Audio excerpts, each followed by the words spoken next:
India has been the leading voice bringing to the fore the concerns of many countries in the global south.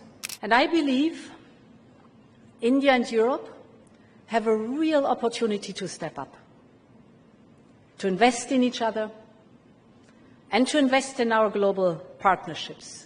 India can play a unique role as a bridge between the global south and the rest of the world, the India-Middle East-Europe corridor that we launched here in New Delhi in 2023 during India's G20 presidency, in my view, is a historic opportunity to bring this to life.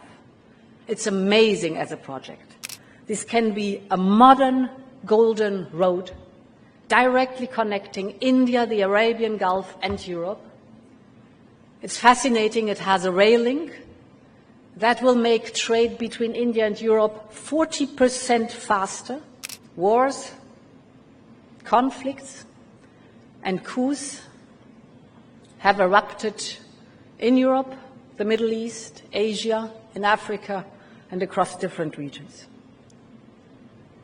And what happens in one part of the world matters to both Europe and India, even if we sit far apart on the map.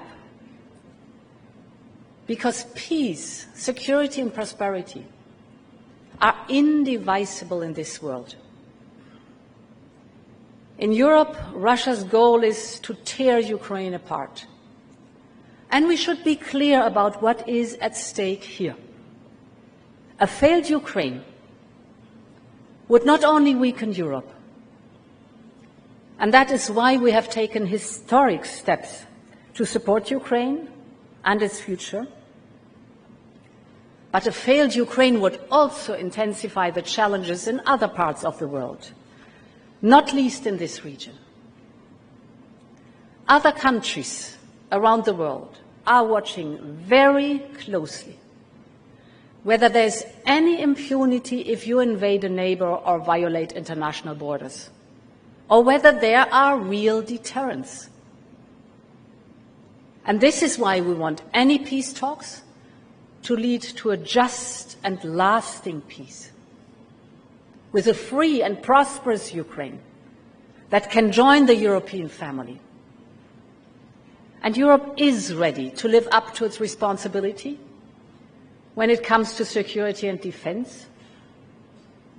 We will step up our defense spending to ensure that member states have access to the full spectrum of capability that this new reality demands. But we also want to step up cooperation with crucial partners like India.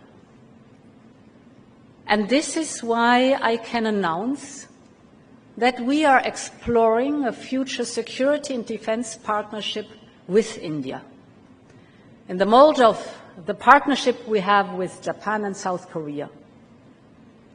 This will help us step up our work to counter common threats, whether on cross-border terrorism, maritime security threats, the whole topic of cyber attacks, or the new phenomenon we see on attacks on our critical infrastructure. So there's a lot that we can build on. For instance, the recent collaboration on maritime security. And I'm delighted that India's interest in joining defense industrial projects under the European Union's permanent structured cooperation is obvious. India is working hard to diversify its military supply and to access new capabilities. And I believe we can help each other to deliver on our security objectives. For instance, we can join forces where we have technology and expertise, if you just take the topics of cybersecurity, but also space, the whole topic of drones. And this is not only about stability in our respective regions, but it is also a key part in strengthening our economic security and ultimately our prosperity. And this is why security should be at the core part, a core part of our new strategic partnership with India. Ladies and gentlemen, the third and final element I will touch on is the need to deepen our connectivity links and our global partnership. And here, there's a lot that Europe can learn from India. India has been the leading voice bringing to the fore the concerns of many countries in the global south. Addressing these issues becomes all the more important in a world where major powers are pulling at the seams of the international system. And I believe India and Europe have a real opportunity to step up, to invest in each other, and to invest in our global partnerships. This is in our core economic and national security interest. India can play a unique role as a bridge between the global south and the rest of the world, between the Indo-Pacific and Europe. And Europe is ready to invest, to help to bring that to life. Through Global Gateway, that is our €300 billion infrastructure offer for infrastructure abroad, through Global Gateway, we can invest in projects that transport energy across India and between India and the world. And this is just the start of what can be done to build this connectivity between India, Europe, and the regions between us.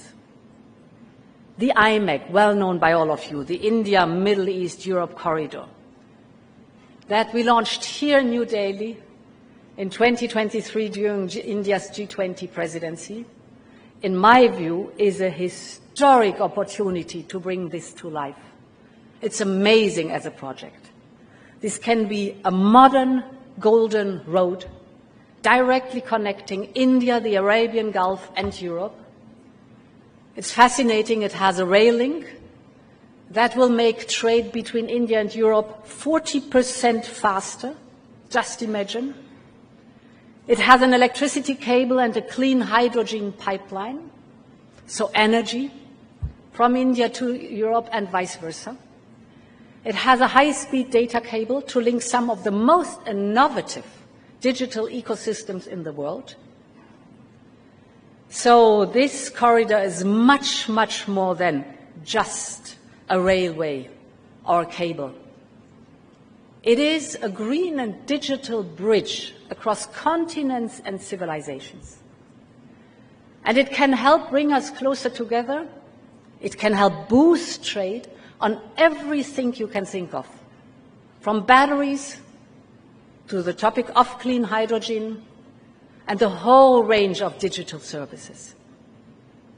So this can be a real win-win-win for Europe, for India, and for our partners.